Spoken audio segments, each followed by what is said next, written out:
Мэдлэг 6 сарын 30 Васиста инхүү үргэлжлэжээ.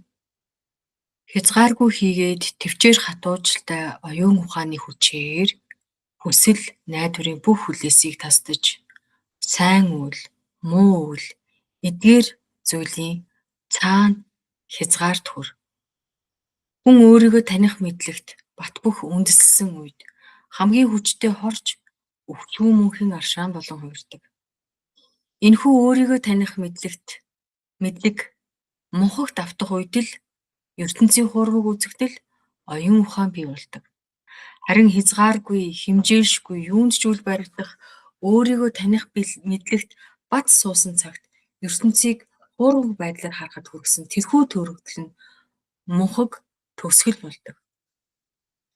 Тэр үед чиний цэцэн бэлгийн гэрэл дэлхий даяар дөрвөн зүгт цацрангийх болно.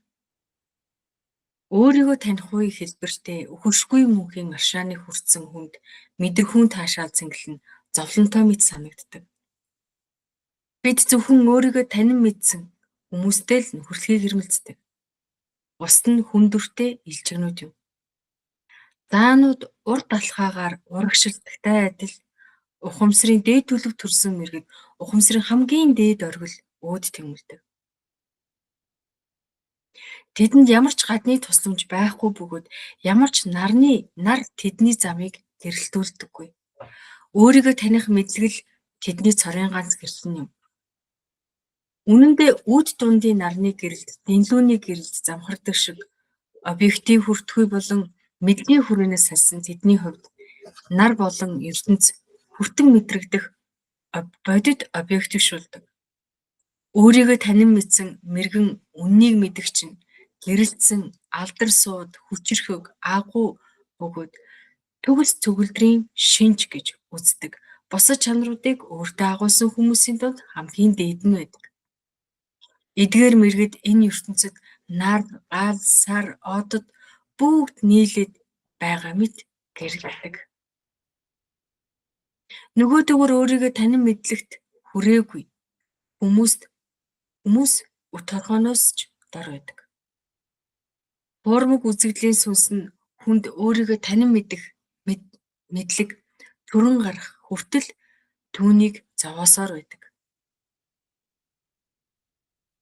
Мунхаг хүн зовлонгоо сангаж ирэхин тулд хаа сайгүй тэнүүчилдэг. Тэгээд үргэлжил гонигтай явдаг. Тэр бол үнэндээ алхаж буй үхтлээс ялгаагүй болдог. Гагцхүү өөрийгөө танин мэдсэн мэргэн хүн л амьд ухамсарт оршихуй байдаг.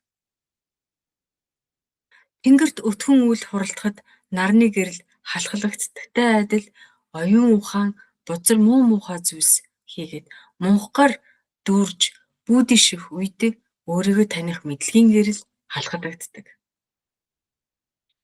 Өнгөрснийг санах, ирээдүг хүлээлтээр дамжин ирдэг мэдрэхүүн таашаалын араас хөөцөлдөх өвчтөе халуунтай байдлаа ухамсарлан яг одоо зогсоо.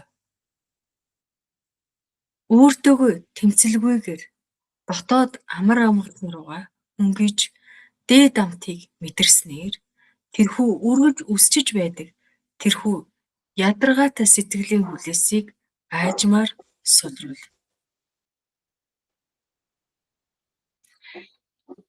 Бие махбод болон түүнтэй холбоотой эхнэр, хүү, гэр бүл гэх мэт хуурамч холбоо хамаарлыг бий болгосноор оюун ухаан бүдүүлэг төвшөнд байдаг. Би болон миний их гэх ойлголтууд нь оюун ухааныг мунхаг түнэр харахгүй болгодог. Энэ нь цаашлаад хөвшрөл, уй гашуу, нэр төр хөөцөлдөх хүсэл, сэтгэл зүйн хямрал, олж авах хийгээд орхих гэсэн тэмцэл, хүлээс, шунал, эд баялаг болон сексийн хүсэл тачаал, мэдрэхүүн таашаал домбох зэргээр улам дамжирдаг бөгөөд эдгээр нь бүгд мунхаг төөрөгдөл дээр суурилдаг. Бие махбодын төөрөгдөл буюу бие хэмээх хязгаарлалт болон минийх гэх өмчрхэл буюу хуурамч холбоо хамаарал мөн оюун ухаан бүдүүлэг гэх эдгээр зүйлийн утгыг нэмэлтээр орууллаа. Бие махбодын төөрөгдөл буюу бие хэмээх хязгаарлалт нь Хүн өөрийгөө хязгааргүй ухамсар сүнслэг оршихуй гэдгээ мартаад зөвхөн энэ махан биеэр хязгаарлаж ойлгох нь хамгийн анхдагч эхний төрөгдөл. Өөрийгөө зөвхөн бие хийгээд бодчих юм бол хүний амьдралын зорилго зөвхөн энэ биеийг тэжээх, хамгаалах, таашаалд өгөх төдийхнээр хязгаарладаг. 2. Миний гэх өмчрөхөл буюу хуурамч холбоо хамгаалал. Сударт гэр бүлийг буруутгаагүй. Харин тэдэнтэй үүсдэг өмчрөхөх сэтгэлийн хүлээсийг онцлсан байна. Хүн өөрийгөө бие гэж үзсэн учраас тэрхүү биетэй цусаар эсвэл гэрлэлтээр холбогдсон хүмүүсийг миний эхнэр, миний хүүхэд хэмээн өөрийн өмч мэт хүлээн авдаг. Жинхэнэ хайр хизээж зовлон авчирдаггүй. Харин минийх гэж зууралдах үед айдас, хардалт, хит их санаа зовнил, тэднээс хариу нэхэх хүлээлт үүсдэг. Үүнийг л хуурамч холбоо хамаард гэж нэрлэдэг байгаа юм. Учир нь бид хэнийг ч бүрэн эзэмшиж чадахгүй бөгөөд хүн бүр л өөрийн гэсэн хувь төрөлтөө тусдаа сүнсүүд байдаг. Оюун ухаан бүдүүлэг болдог гэж. 3 дахь нь нарийн оюун ухаан гэдэг нь уужуу тайван, хөнгөн, хүлээст баригддаггүй, бүх нийтийг ялгуурлгүй хайрлах нинжин сэтгэлтэй байдаг. Харин бүдүүлэг оюун ухаан зөвхөн миний хүүхэд, миний гэр бүл сайн байвал бусд нь хамаагүй их явцсан үзэлд автдаг.